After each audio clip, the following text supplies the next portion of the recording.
You didn't leave quietly. Even if no one saw it, something inside you was loud that day. Your heart was steady, but heavy, not because you were unsure, but because you cared too deeply to pretend this was easy. You've always been the disciplined type, the kind of man who believes loyalty isn't something you talk about, it's something you live. You were raised to keep your word, to stand straight when things shake, to hold on to promises even when they cost you something. Especially then. So when duty called, you didn't hesitate. You told yourself this is what men like you do. They go, they serve, they protect. But before you left, you stopped time with one small circle of metal. You slid that ring onto her finger, and in that moment, you didn't just promise her a future. You handed her your entire sense of home. You looked at her like she was the finish line, like everything you were about to endure would be worth it because she was waiting on the other side. You felt pride standing there. Real pride. Not the loud kind, the quiet kind that sits in your chest and tells you you're doing something meaningful. Still, fear crept in. It didn't announce itself. It whispered, what if distance changes things? What if time tests what words can't protect? But you pushed those thoughts down because trust mattered more than fear. You believed love, when it's real, doesn't weaken under pressure. It proves itself. You told yourself that this ring wasn't just jewelry. It was a contract between souls. That while you trained, while you suffered, while you learned to survive, she would hold on to the life you were building together. And without even realizing it, you tied your entire future to that belief. Not halfway, all the way. Your mother watched all of this without saying much. She never tried to stop you. She never questioned your decision. But you could feel her worry sitting behind her eyes. Mothers don't need explanations. They feel things before they happen. She hugged you longer than usual, like she was trying to memorize you. Like part of her already knew that leaving changes a man in ways love alone can't always undo. Your best friend tried to keep things light. Jokes, smiles, a firm handshake that turned into a tight embrace. He admired you, you could tell, not just for the uniform, but for the sacrifice, for choosing a harder road while others stayed comfortable. He told you he was proud of you, and for a moment, you let yourself believe that pride would be enough to carry you through whatever came next. When it was time to board, you didn't look back too long. You believed in what you were leaving behind. You believed love and honor were strong enough to survive distance, silence, and time. You told yourself that if you stayed true, everything else would stay true too. As the transport doors closed, you felt it, that final click between your old life and the one you were stepping into. You carried her face in your mind, your mother's quiet strength in your chest, your friends' respect on your shoulders. You thought that was enough armor. In that moment, you were convinced of one thing. That love, sealed with a ring and protected by honor, could not be broken. And you left believing that what you were fighting for would still be there when you came home. You learned very quickly that the military doesn't just train your body. It strips everything down to the essentials. Sleep becomes a reward. Silence becomes normal. And loneliness becomes something you carry without talking about. Your days blur together. Wake up before the sun. Orders, drills, sweat, dust, pain that doesn't ask for permission. You move because you're told to move. You endure because that's the rule.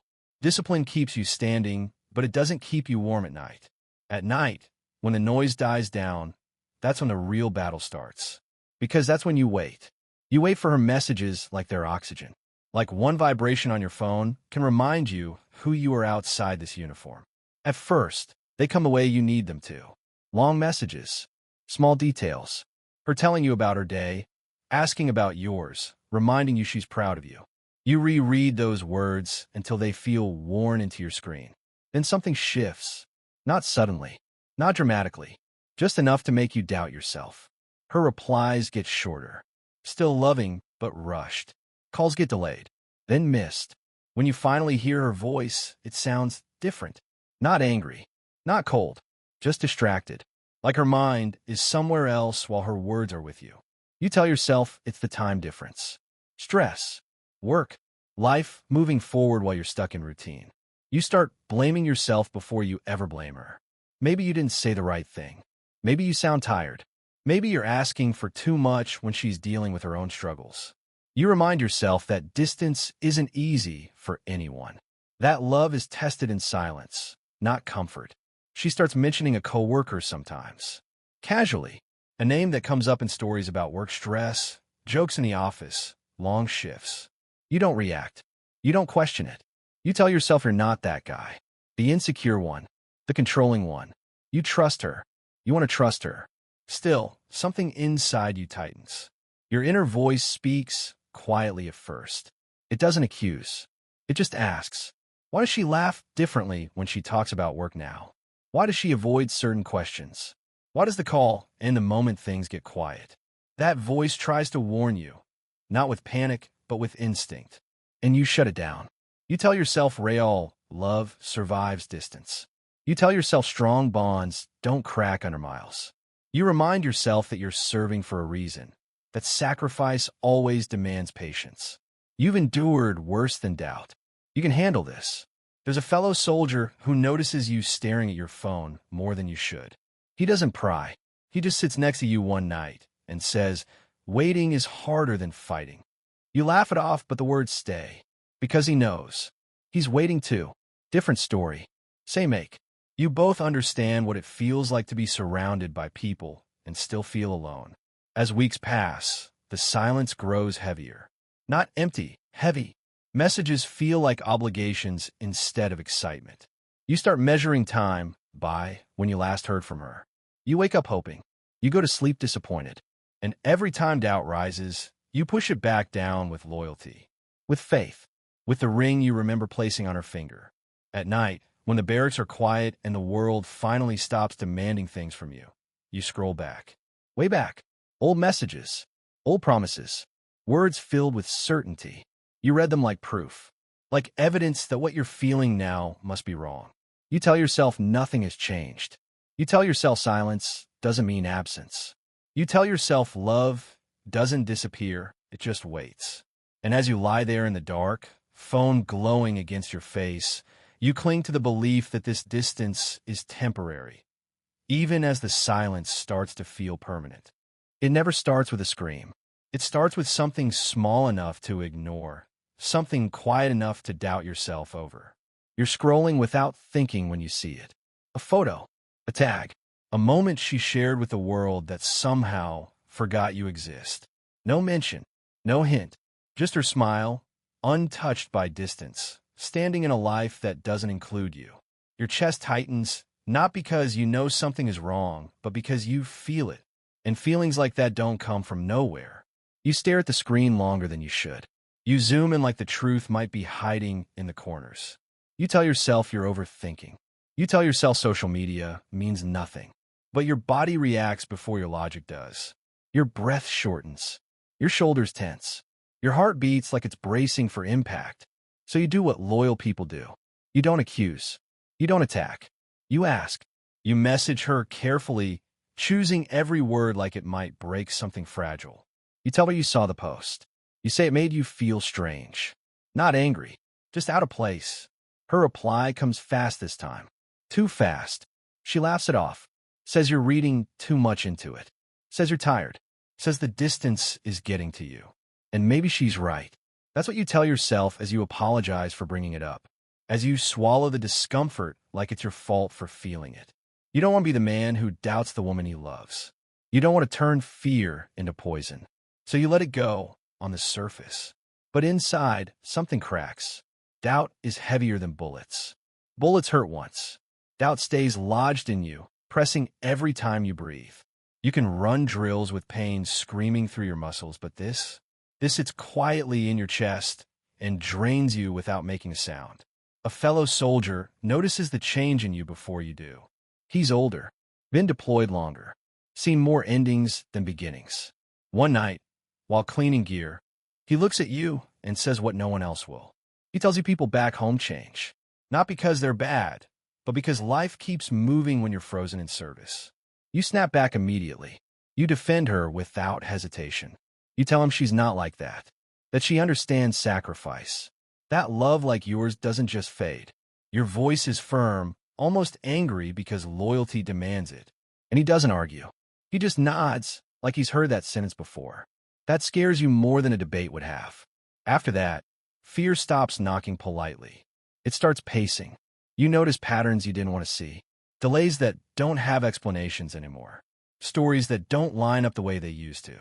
When you ask questions, her tone shifts, just slightly. Not hostile, defensive, like she's protecting something that isn't you. Still, you stay quiet. You tell yourself love means patience. You remind yourself that suspicion can destroy what distance hasn't. You cling to the version of her you left behind because letting go of that image would mean admitting you might be losing something you built your entire future around. At night, sleep becomes optional. You lie there replaying conversations, studying words, listening for cracks in her voice through memory alone. You imagine worst-case scenarios, then punish yourself for imagining them.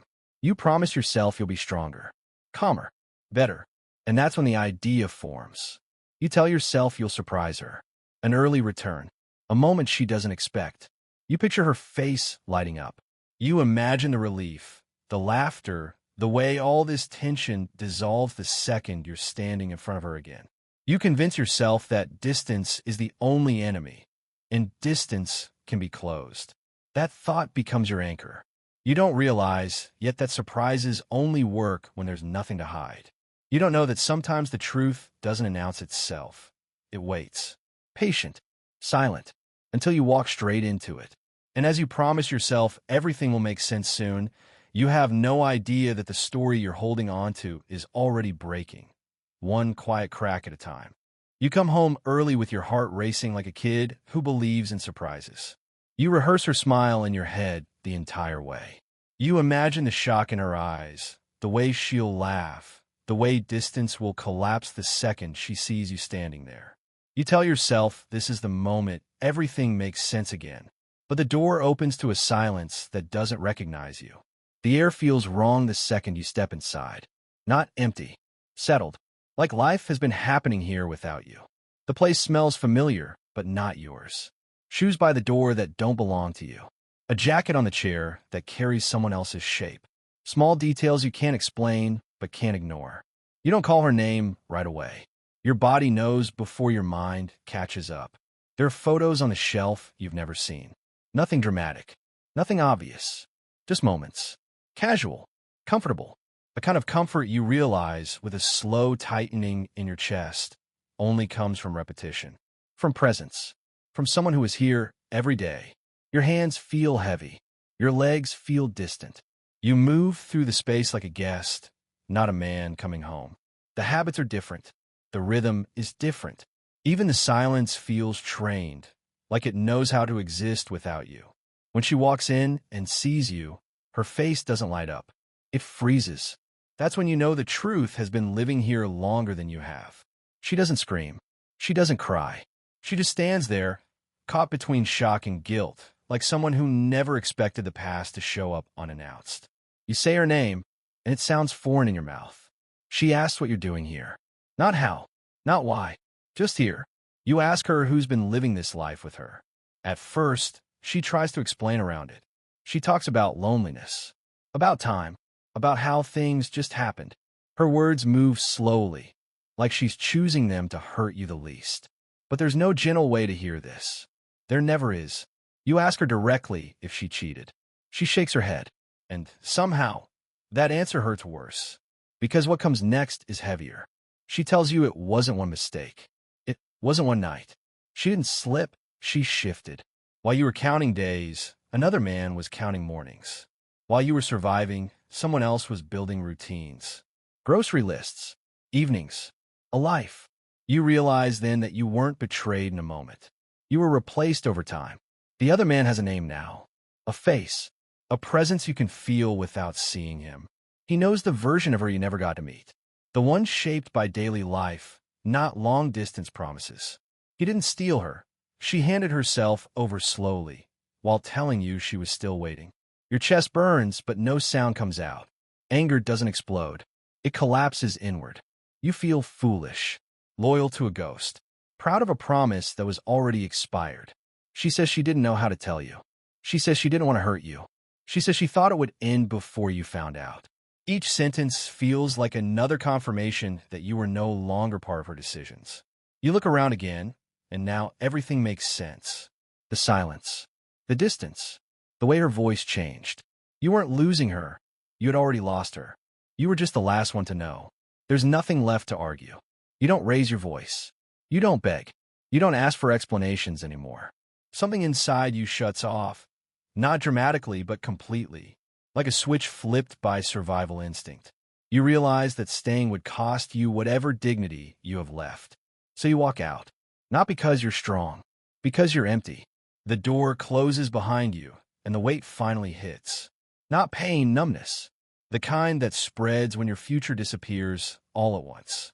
You stand there, uniform still on your body, loyalty still in your blood, and nowhere to place either of them. You came home expecting love to save you.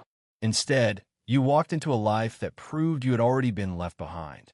You thought honor was armor. You believed if you lived clean, stayed loyal, kept your word, the world would meet you with the same respect. That belief doesn't shatter all at once. It corrodes, quietly, from the inside. After you walk away, everything starts collapsing in slow motion. The pride you once carried now feels embarrassing. Every sacrifice you made turns into a question mark. You start asking yourself what any of it meant. The service, the discipline, the nights you endured alone because you believed you were building something solid. Now it all feels misplaced, like you fought the wrong war. You stop answering messages. You don't want explanations. You don't want sympathy. You don't want anyone looking at you like you're broken. So you disappear into yourself. Silence becomes a shield, even though it's slowly suffocating you. Your mother tries to reach you. She senses the shift before you say a word.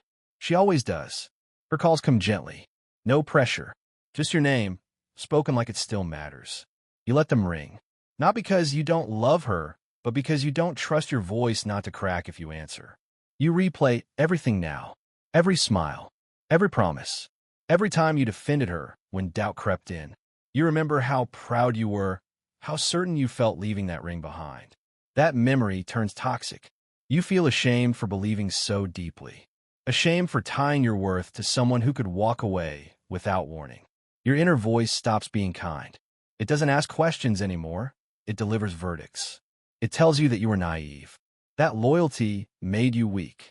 That while you were trying to be honorable, someone else was being practical. It tells you real men don't get replaced. That maybe you weren't enough to begin with. Those thoughts hit harder than any physical pain you've known. At your lowest, anger starts looking like relief. You imagine confronting the other man. You picture what you'd say, what you'd do. You feel your hands tighten at the thought. Not because you want revenge, but because you want the chaos inside you to match something real.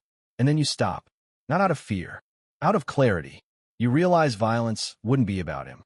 It would be about silencing the part of you that feels humiliated. And you know if you cross that line, you won't be defending your honor. You'll be burying it. Your best friend shows up when you least expect it. He doesn't lecture. He doesn't ask for details. He just sits there, present like he always has been. He tells you that losing someone doesn't erase who you are. That betrayal doesn't rewrite your character unless you let it. You don't respond right away. But something in his words cuts through the fog. For the first time, you consider the possibility that this pain isn't proof of your failure.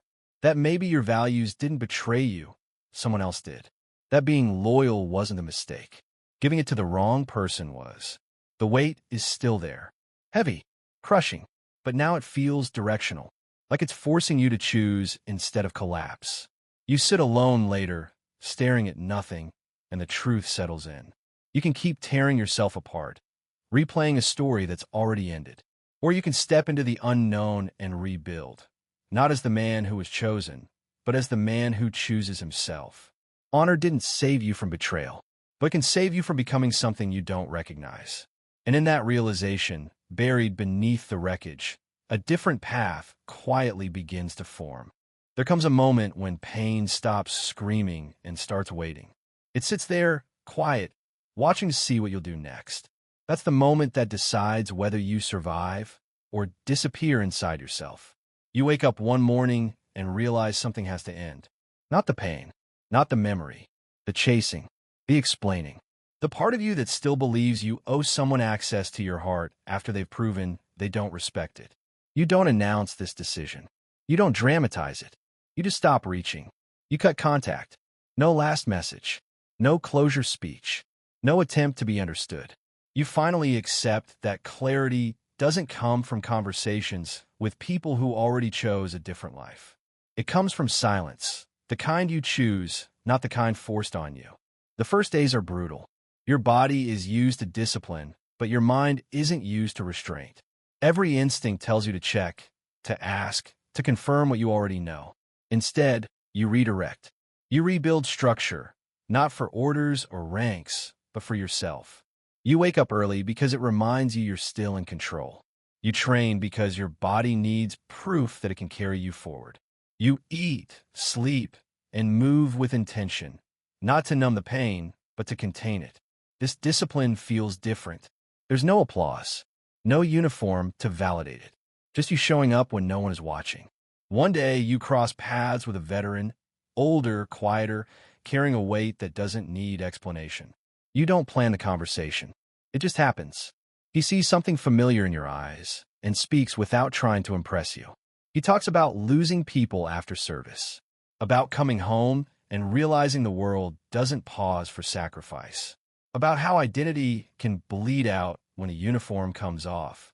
He tells you something simple, but it lands hard. He says the uniform never made you valuable. It just revealed what was already there. Character, integrity, the ability to endure without becoming cruel.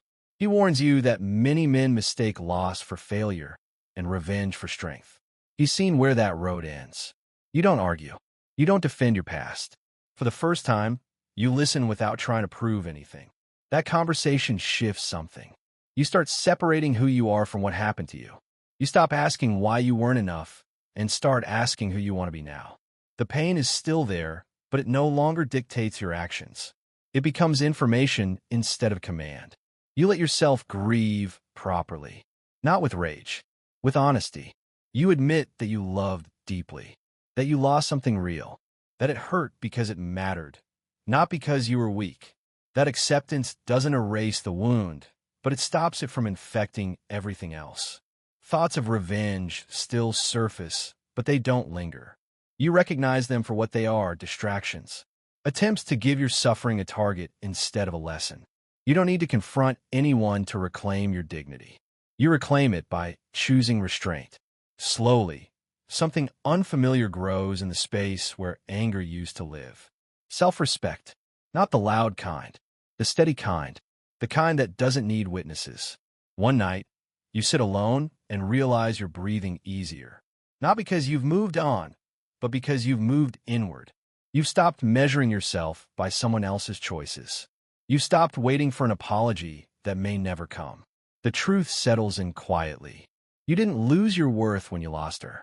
You found it when you stopped chasing what broke you. Letting go of revenge doesn't make you weaker. It saves your life by giving it back to you. Time doesn't announce when it passes. It just moves, quietly rearranging things while you're busy learning how to breathe again. You don't go looking for news about her. That part of you is gone. But information has a way of finding you when you're no longer chasing it. A comment from a friend, a pause in someone's voice, a sentence that trails off like they're unsure whether to keep going. You catch fragments of her life the way you catch distant sounds, faint, incomplete, no longer urgent. The story isn't what she imagined. The man she chose isn't the man she needed. The routines she built start to crack under real weight. The comfort she traded loyalty for turns out to be temporary. There are arguments now, distance of a different kind, the kind that exists even when two people are sitting in the same room. You listen without leaning forward. That surprises you. You expected satisfaction, some sense of balance, some quiet smile that says justice arrived late, but it arrived. Instead, you feel calm, not cold, not bitter, just settled, like something has already closed inside you. And this information is knocking on a door that no longer opens. You realize then that karma doesn't need your involvement. It doesn't need witnesses. It doesn't ask for permission or applause. It simply unfolds when people choose paths that don't align with who they really are. And for the first time, you're not part of that unfolding. Your life looks different now. Not louder, stronger.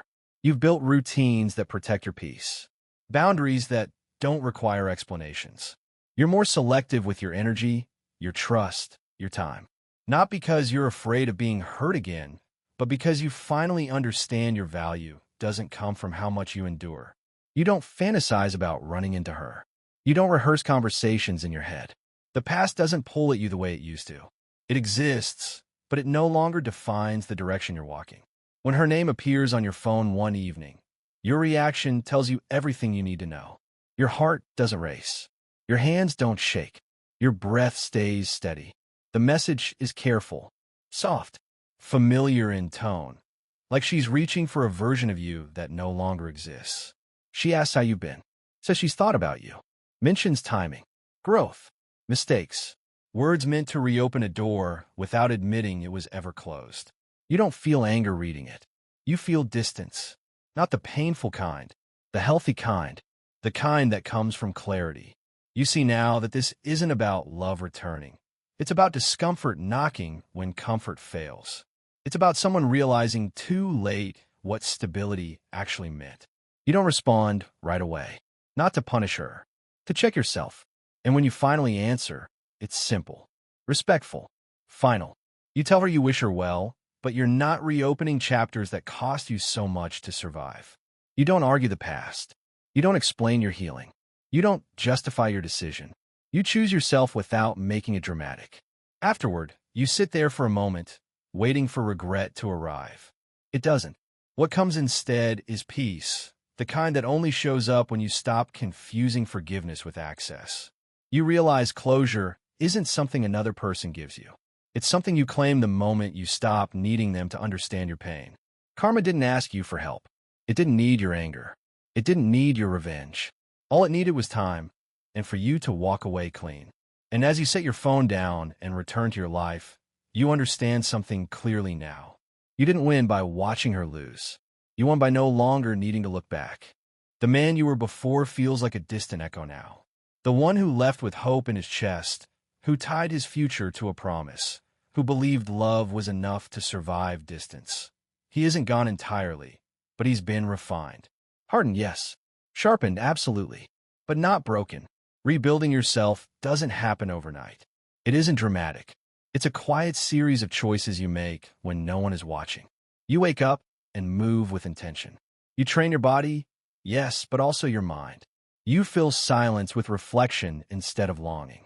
You discover that the pieces of yourself you thought were lost, pride, discipline, dignity, were only waiting for permission to grow again. Your mother notices first. She always notices. Her eyes no longer carry worry, just relief. You sit with her and speak honestly, without pretense. You laugh again, softly at first, at the mundane things you used to take for granted. She doesn't ask questions about the past. She doesn't need to. She feels the difference in your presence. It's steady now, grounded. You are still her son, but stronger than before. Friends return in small doses, drawn not by drama, but by the calm you carry. You share meals, conversations, jokes that don't need a backdrop of pain. Their laughter reminds you that life isn't only about survival.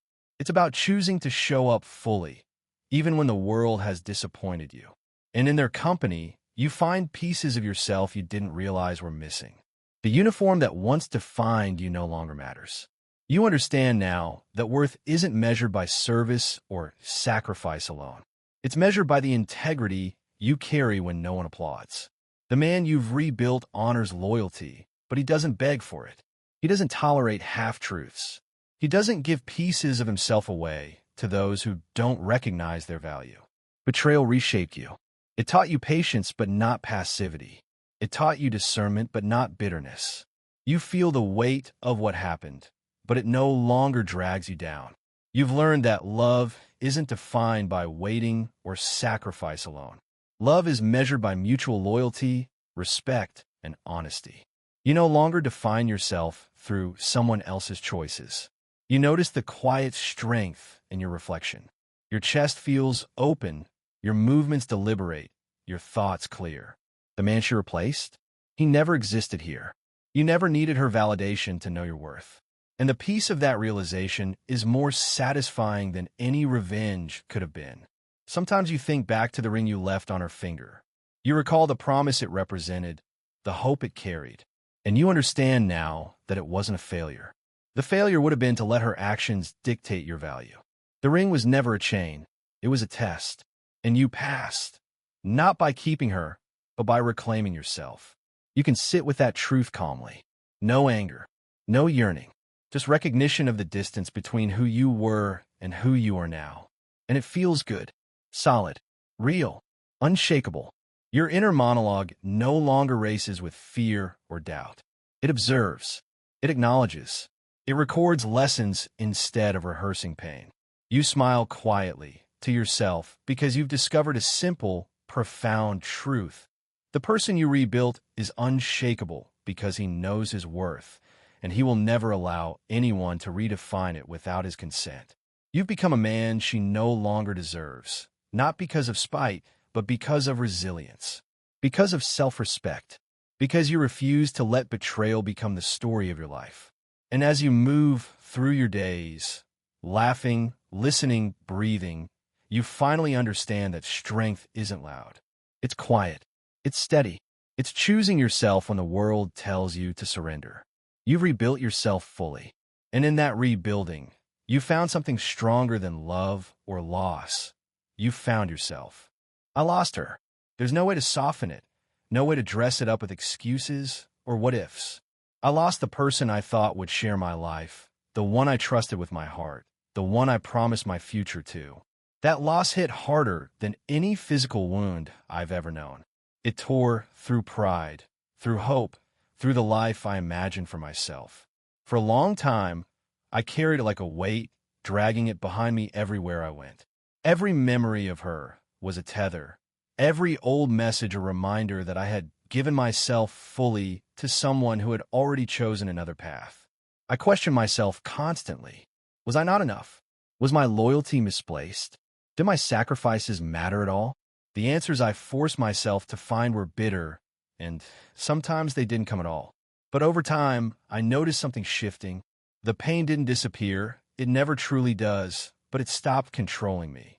I stopped replaying her words, stopped measuring my worth against her choices, stopped waiting for signs or apologies that would never arrive. I realized that the power she once held over me was not hers to keep. I could release it, or it would continue to define me. I don't forgive her fully. Not yet. Maybe never completely. And that's not a weakness. It's a recognition that trust, once broken, leaves a mark. But I do forgive myself for believing, for loving so fiercely that I gave everything, even when the outcome wasn't what I wanted. I honor the man who waited, who hoped, who risked being hurt because he believed in love. And I honor the man I became. The man who rebuilt himself from the wreckage, who reclaimed his dignity, who learned that loyalty is valuable only when it's mutual, and that self-respect is the foundation of everything. That man is not soft. He is not fragile. He is steady. He is quiet, but unshakable. He is disciplined, not for someone else's approval, but for his own peace. I can see clearly now that betrayal didn't destroy me. It changed me, yes, reshaped my understanding of love, loyalty, and life, but it did not end me. It forced me to confront my own limits, to recognize the boundaries of what I would tolerate, and to realize that my worth has never been dependent on anyone else. That realization is heavy and sharp, but it is also freeing. I carry her memory differently now, not as a shadow that chases me, but as a part of my story, a chapter that taught me what it means to be both vulnerable and strong. The lessons are etched into me, but they no longer dictate my actions. I make choices for myself. I measure my life by the strength I've built, the people I allow in, and the peace I cultivate. And in that clarity, I feel something I didn't expect, gratitude. Not for the pain itself, but for the resilience it revealed, for the fact that I survived it, for the fact that I can love again, in the world, in life, in myself, without handing over control to someone who won't honor it. Betrayal ended a chapter of my life. It forced me to grieve, to rage, to question, and ultimately to rebuild. But it did not end me. It did not erase who I am. It did not take the man I was meant to become. I lost her, but I found myself. And that, I realize now, is more than enough.